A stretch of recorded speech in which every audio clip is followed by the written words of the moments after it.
BPL শেষ হয়েছে, তবে ক্রিকেটারদের ব্যস্ততা থামেনি।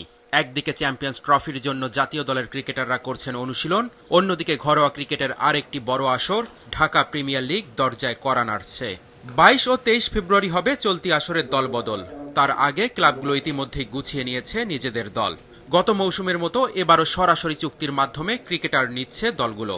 টানা দ্বিতীয়বার বিপিএল এর চ্যাম্পিয়ন দল ফরচুন বরিশালের অনেক ক্রিকেটারকে এরই মধ্যে দলে নিয়েছে মোহামেডান। চলতি আসরে দলটিতে খেলবেন তামিম ইকবাল, মুশফিকুর রহিম, মাহমুদুল্লাহ রিয়াদ, তাওহিদ হৃদয়, সাইফুদ্দিন আর মিরাজের মতো তারকা ক্রিকেটাররা। রোজায় খেলা হওয়ায় কিছু ক্রিকেটারদের আপত্তি আছে লিগের সূচিতে, তাই আগামী বছর যাতে সূচি পরিবর্তন হয় সেই বিষয়টি বোর্ডের নজরে এনেছেন মোহামেডান কোচ। সবসময় যে টিমই করি চিন্তা করি যে চ্যাম্পিয়ন হওয়ার জন্যই চেষ্টা করি সবসময়। আমরা গত বছর যে টিম ছিলাম ওই রকম বলবো যে খুবই ভালো টিম, এবং 11 কিছু কিছু টিমে তো ম্যাচে আমরা 11 জন নামাতে পারিনি, বাট তারপরও আমরা রানার আপ হয়েছি এবং চ্যাম্পিয়ন হওয়ার রেসেও ছিলাম আমরা। সো এবছর আমরা খুবই ভালো টিম হয়েছে নাম অনুযায়ী, বাট মাঠে খেলতে হবে সবচেয়ে বড় কথা।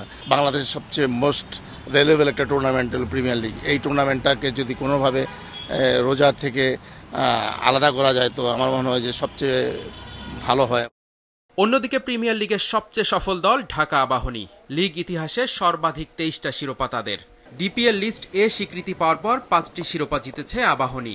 এবার টানা তৃতীয় শিরোপা জয়ের লক্ষ্য দলটার। বোর্ডের নির্বাচক পদ থেকে নিজের নাম সরিয়ে এখন আবাহনীর কোচ হান্নান সরকার। বিশ্বকাপ জয়ী অনূর্ধ্ব 19 দলের অনেক ক্রিকেটারই তাই আবাহনীতে। এছাড়াও নাজমুল শান্ত, মোসাদ্দেক, মোহাম্মদ মিঠুন আর নাহিদ রানাও আছে দলটিতে। চ্যাম্পিয়নশিপ তো আসলে বলে হয় না, এটা সময়ের সঙ্গে সঙ্গে জানা যায়।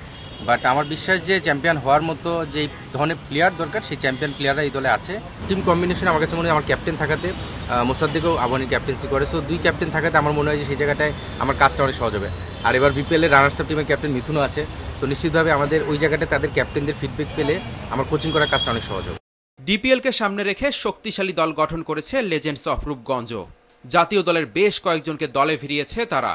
তানজিম সাকিব, শরীফুল ইসলাম, তানজিদ তামিম, মাহমুদুল হাসান জয়ের মতো ক্রিকেটাররাও আছে দলটিতে। সৌম্য আর সাইফ হাসানকে দলে নিতেও চেষ্টা চালাচ্ছে রূপগঞ্জ। গত আসরের মতো এবারও কোনো বিদেশি ক্রিকেটার নেই ঢাকা প্রিমিয়ার লিগে, তাই দেশিদের নিয়ে দল সাজাচ্ছে ক্লাবগুলো। আগামী 3রা মার্চ থেকে শুরু হবে ঢাকা প্রিমিয়ার লিগের আসর।